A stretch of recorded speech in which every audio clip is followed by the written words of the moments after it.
How old is the area that we're looking at, the Seamount? Somebody wants to know? There's these volcanoes that are around us that are, you know, the sort of elongated in the northeast-southwest direction. They were all formed 20 million years ago when the crust was being stretched in the opposite direction. So the crust was being stretched northwest-southeast, and then we are getting these seamounts forming in the northeast-southwest linear direction 20 million years ago. Yeah, you know, it's easy to forget that there are currents in the deep ocean here, and those currents really influence where sediment ends up and where it's not. This is a really great example, right, Megan? You can see that there's sediment that's sort of rained down on top of some of the basalt. So this looks like an area where there may have been like a turbidite flow, or a, do you call it turbidites if it sort of cobbles of this size? It's possible, and I think we'll perhaps eventually see some of these flows later on in the dive as well. Yeah. Different morphology, same basalt though. The way that pillow lava forms is in these sort of bulbous, flowing forms. So they're actually, it's hard to envision, but if you think of a flow coming down, they're not individually forming rocks and then accreting together, but rather they're sort of forming in these bulbs that sort of blow out and then form a new bulb and things like that. Yeah. You can see that here pretty clearly. Yeah, it's kind of like, you know, when you pour your soda too quickly over ice and it over fizzes and spills over. You can imagine if those bubbles as they spilled over sort of froze instantly, you'd get features that look kind of similar to this. This slope is so steep, I'm losing Doppler. Wow. So yeah, we're definitely starting to approach that steep incline towards waypoint C. So here we are. We're coming up on I believe this looks like an old pillow lava flow. Would you concur with that, Megan? Yeah, it looks a little bit more broken apart. Yeah. Sort of more like what we were seeing at the beginning of the dive. That's right. Sort of broken apart basalt cobbles and pillow features. Actually, yeah, you can see at the very front of the view, that looks like the inside of a pillow lava. It's sort of right where the lasers are on. Yep. It looks like if you broke a pillow lava right through the middle, you'd see that sort of, in the center, there's like lines sort of coming outward. Quite old, though. Very old, definitely. Does anyone know what that big bubble thing is in the bottom right? It's definitely not a sponge. I am wondering if it's like a solitary tunicate. Yeah, that's kind of what I was... Sure. There's a lot in this little spot. Ooh. Hold there. Oh, that's an old bamboo coral. Yeah. So you can see the nodes pretty clearly here. They're the Gorgonan kind of bronzish colored bands. This one happens to be branching at the internodes, so that white calcium carbonate is the internode, and the nodes are in brown. And this one has a branch you can see on the bottom. It looks like it's branching at the internode, but... I forgot how fast the down is. Check that when we get back up. It's a little strange because off the main axis, it looks like there's a branch at the node, which is unusual, unless it's just fouled that I can't see the node on the bottom side. Huh. We'll have to see if we can take a look at a live specimen if we see another one. Okay. Video, let's come forward. Pattern, though.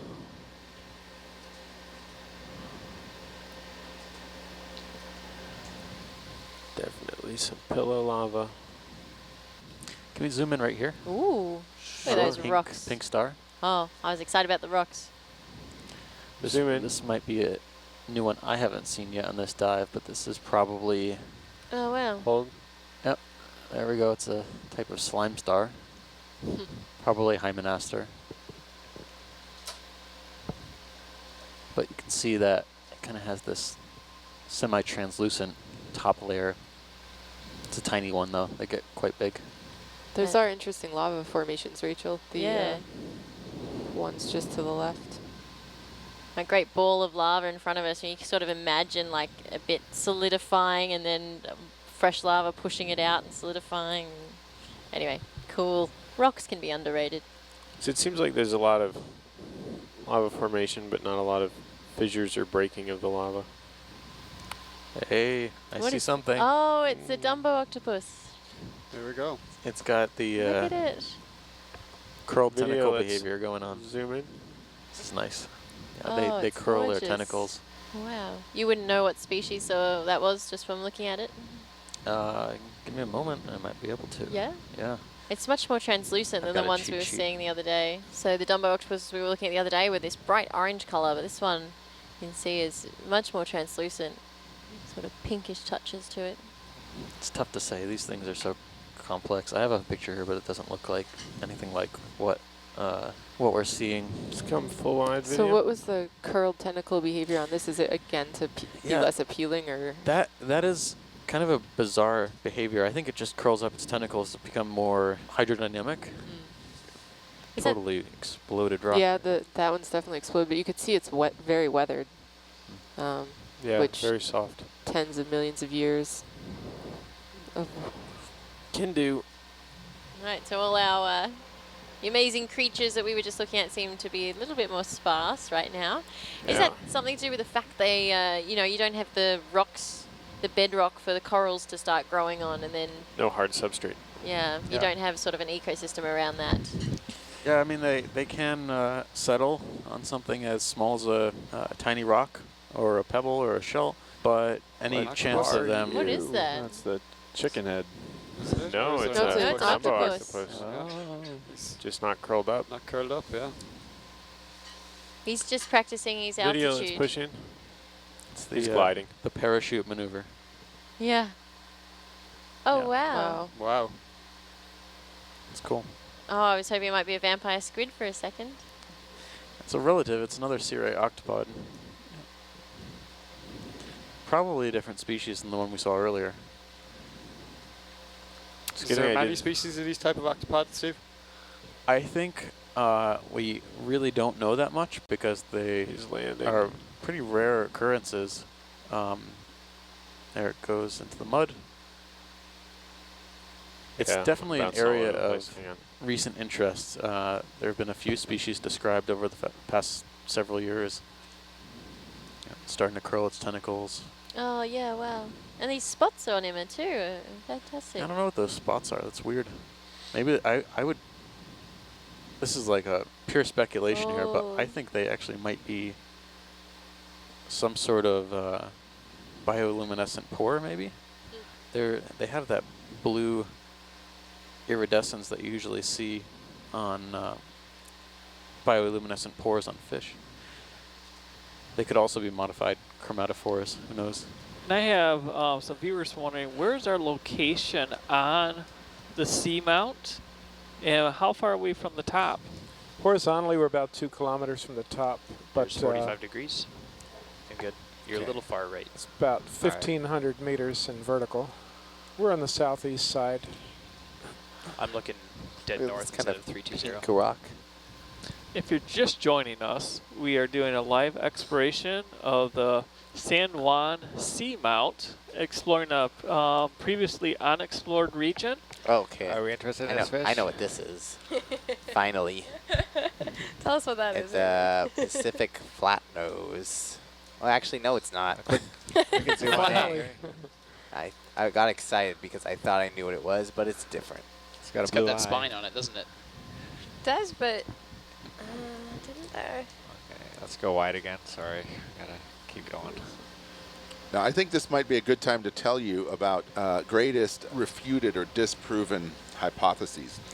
From 1872 to 1876, the HMS Challenger sailed around the world and conducted what is still considered today to be one of the greatest oceanographic expeditions in history. It was also arguably the first oceanographic expedition in history, led by Sir Wyville Thomson. There were, I believe, there were over 100 sailors, something like 30 officers, and 6 scientists. And that was the entire complement. And they sailed around the world, stopping at over 132 stations. A little rusty on my numbers here, but they circumnavigated the globe, stopping and doing the first concerted geological, physical, geochemical, and biological sampling. Look at the size of this dead sponge. Yeah, that's a big one. Wow. Hey, so Pete, are there ever Ooh. strong Is currents that or a storms Custodial? at great depths? Oh yeah, absolutely. I don't know that anyone has observed them, but colleagues of mine scientists around the world have Don't put down hit that. instruments. Oh, yeah. Whoa. Wow. This is awesome. That is very cool. And, wow. and a soda can. And a It's soda okay. can. Always dampening Oh, the send awesomeness. that, urchin for a ride. Yeah. Neat. But absolutely, John, there are quote-unquote storms at depth. People have lost big scientific instruments, and There's I a mean coral? big, heavy things in some kind of seafloor activity. So I think Oh, this is cool. I think it would be beneficial, even if we can't sample at some point, Yeah. to try to break off a piece so that we can take a look on the inside and see if it looks white or black. That's a great call, Megan. Will, what do you think about that? Okay. Hey, look at that. Oh, So look how crumbly that is. that is crumbly. Whoa. Whoa. Crazy.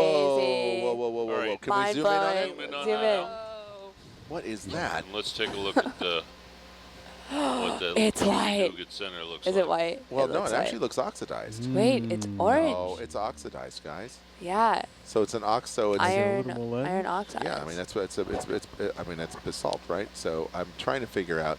It definitely looks like there's a manganese oxide crust. Well, right? I think so. This does not look like consolidated sediment to me, but I am not a geologist. This must be really, it might be really old basalt with the manganese oxide crust, then the Yeah. iron oxide, and then maybe I agree. deeper inside we'd find Yeah, basalt. I agree. Let's see if Simon's awake, if he can chime in. What a bizarre! This is just bizarre. Yeah, this is really cool. He says, I mean, a big ledge, zoom out, find one of those long fractures, and try to break off a thick piece. So I Right. think that's where we are now that Yeah, we've moved. Right. So. Yeah. And I don't think it's as flat as we are thinking it is. Yeah. And honestly, I think after we did that little break off, I think we can fairly confidently say that this is a highly I would agree. oxidized area that I would agree. this is more just for us to kind of check it out a little bit extra. I would agree, hands down. And a viewer says Will needs a jackhammer arm. There's actually we have a jackhammer that was made by it was a student challenge last year. Yeah, I was on the That was cruise last that year? tried putting that on We the had another vehicle. one. Did it work? 2011. That It one didn't work. quite work out as planned, but it was a really good idea, and it was definitely a solid. Well, here's a good example why. Right. For Yeah, every that's action, not moving. there's a reaction. And I was driving into the bottom, but here I am just, you know, Yeah, it's just the way it is. Okay, That's about it. now let me tell you. Hey, you got it. Oh, I knocked off some of the crust. But let's look at the Yeah. face that was broken off, if you all don't mind. Oh, well. I gotta say, for you folks at home, I was exerting enough force with this arm to like rip your arm off at the shoulder. So Oh my gosh, that's It's so crazy scary. because it doesn't look like that. the arm is freakishly strong. Not to be denied. Oh, look at all That's those what corals over hydraulics. It's like a gorilla. Oh, cool. Yeah. So these Wow. look like these also look like little How about, let me like- see the craft with both like This little is- nidarians of some kind. This is really cool. All right. Oh. Is that, are we confirming that that's a manganese outer crust and then the iron oxide, manganese oxide, iron oxide, and then basalt possibly in the middle that we're not seeing now because we're just on the outer edge? So Simon's saying, okay, that's useful by itself Right. to know that it's really tough and to see the alteration again. So yeah, Right. I think by what he means by that is that it's really tough. We know that it's basalt on the inside and that the friable sort of altered part is just a crust. Yeah, but what is that? That Almost is look unnatural. like an extrusion of lava. Little, I know, but it's got such a nice curve to it. it does. And it doesn't look like it connects anywhere. No, it must have broken off. So do we have any idea about how much of this seamount was exposed as island?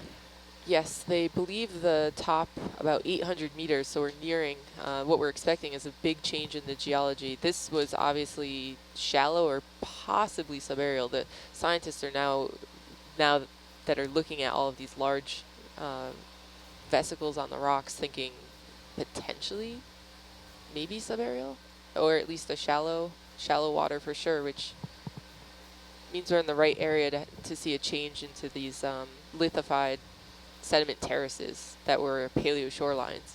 So that's what we're looking, and those would be overlying basalt, of course. It would overlie the island itself. I wanted to point out one thing. This is a really good evidence of topography affecting how organisms distribute. You can see on this wall, all the corals are aligned in the same direction, parallel to the ridge here, but also concentrated on these topographic highs where the currents are stronger.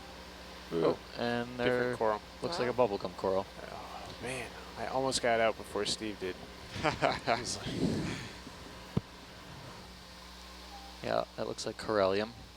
Corallium is also an octocoral. So pretty. Yeah. Yeah. So corallium is one of those other fickle corals that'll shatter into a bajillion pieces if you touch it, but it looks very similar, doesn't it? In texture. Yeah. Yeah. Yeah, what are the really small yellow things right there? Oh, right there? Those fans? Those are actually not corals. Those are probably bryozoans. Bryozoans. Yeah, I couldn't or remember that name. ectoprocs. Yeah. All right, full wide video. Yeah, corallium is a CITES protected coral, despite not being a scleractinian. It has a fairly hard skeleton, but corallium has been used, especially in the Mediterranean, where it's called precious coral, as jewelry. And it's harvested extensively. Oh, what would a fish say? I mean, that's just ridiculous. As a biologist, so you're the only one that's even contemplated this question. So. Yeah. No, that's my answer. It's just ridiculous. Is that what the fish says in response to seeing her? So the feeling's mutual. Although I think the SpongeBob cartoons do the best job with fish, or not the SpongeBob cartoons or the school of Video, fish let's push it. in Finding Nemo. It's a little Little corallium. polychaete. Yep, little scale worm. Yeah, the fish in Finding Nemo, the school that makes the signs and points out. Oh yeah. That sounds very fish-like. That movie did a pretty good job with animal caricatures. Let's Like come the full seagulls. wide video. Yeah, the seagulls. Yeah. Mine. Yeah. I'll The definitely. the crabs are pretty good too. Hey. The crabs. Hey. Hey. Hey. There were definitely some instances of those in the Gulf where the crabs would raise their claws to hurt. Yeah. Video, let's push in on the rocks. Yeah. It's hold there. Oh wait, look, it's that coral They're that Steve wanted quite to see. rounded. That is Yeah, that's very interesting. I mean, the only waves round rocks like that, really. More rounded off. Don't they look like something you'd see at the seashore, like a rocky intertidal zone? Yeah. this. I Yeah, this like that, one's rocky being intertidal overtaken by zoanthids. Oh. What do we got? Wish I could grab one of Well, these. is that a colonies right now. hagfish? Haven't seen Wow, a look at hagfish in this. ages. It quickly turned Wow. over from It's beautiful. Acanthogorgia dominated to this primnoid They're all facing dominated the same direction as well. coral environment. Just us. Yeah, we came across this at the right, on the right heading, because they're all Is there- facing us. Yeah. Does that mean the Get some current's behind captures us? of these. This Oh, is like a good shot. cool. This is huge. We're just going to be Wow. like falling asleep in our This is, so look at how weathered these rocks are. I mean, it's just what you would expect, the smooth surfaces on them from something that had been under wave, or, shallow water wave and current for a long period of time.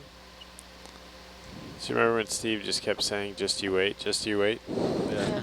Yeah, Steve, are these the grey Now you corals know. that you were worried we wouldn't find?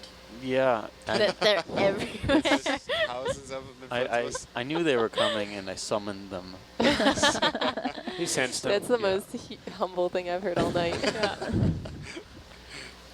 Oh, wow, and they're all turning yellow now. Oh, this is so great. Yeah. Wow, look at that. Sorry, I'm really Look at that enjoying boundary. this. It's almost a complete turnover. Yeah. Really, Like- what's changed? You know? That's exactly, look at the parameters and Here It's almost well, now we're back. Okay. the rock size Yeah. has made a huge difference as soon as they became more structured. Would there be like boundary conflicts between two species like that normally? No, not normally. There shouldn't be. Yeah. I feel like microhabitat on rocks is almost more challenging to discern the reason why they're there versus like in sediment where there's maybe more properties that vary. Yeah, look at that. well. Oh, you can definitely see those tubes. Yeah, and that one's hollow. Really big tubes. The interior. Amazing. Wow. They're very old, they're fractured, and they're very worn. You could see by the rounded edges around the holes, the vesicles. Ooh. Look at that collection. Yeah, that's beautiful. Wow. A lot going on here. And Emma, viewers wondering, are the currents near the seamount similar to the winds in a mountain/valley? Okay, so well, you can get a lee wave just like you get, you see these beautiful lenticular clouds over Mount Rainier. There's a famous one over, I guess it was Etna a few weeks back. Huge lenticular cloud. That's a sign of like a standing wave above a mountaintop. And you can get those over seamounts if you have a steady current flowing over them. So it would be like a lenticular circulation. I'm actually going to look at Okay. this. What's this guy? Oh, I let you fly and you find all the cool stuff. Yeah. Come on. Nice job, Trevor. Talk about lucky. Wow. That's cool. It's a nice pillow. This is a really cool cliff. Yeah, it is. Also, ecology-wise, you guys will notice that there's very little of that that primnoid, like white-gray corals anymore. Mm-hmm. Okay, let's go white on Argus. I think that thing right ahead might be the branching sponge, the white skinny stuff. Skinny stuff. Oh, I see. Okay, we've got to go. It's all kind of tree looking. So viewers just joining us right now, we are continuing our exploration of the San Juan Seamount here. We've worked ourselves up to approximately 800 meters depth, and seeing definitely some different biological forms here at this level, and some of the lava structure has now changed. Hi everyone, this is Pete Gerges. I'm the watch leader for the 8 to 12 watch. We're looking to end this dive in about 4 hours, but we are not ending our study of this site. This is the San Juan Seamount. It is a large seamount off the coast of California. Come on, Al. One of the amazing things about seamounts is they are biological hotspots. There's areas of the ocean floor that have a lot of diversity and a lot of biomass. EV Nautilus is on its mission of exploration with the ROVs Hercules and ROV Argus. What you're seeing on the screen are really large communities of sponges and sea fans and crabs. And while it's gorgeous and an amazing example of the kinds of discoveries that the EV Nautilus makes, it's also important to remember that these seamounts are habitats for fishes. A lot of commercially relevant fishes as well use these seamounts as nurseries and spawning grounds. So on the 8 to 12 watch here, we are going to be continuing our exploration of the San Juan Seamounts.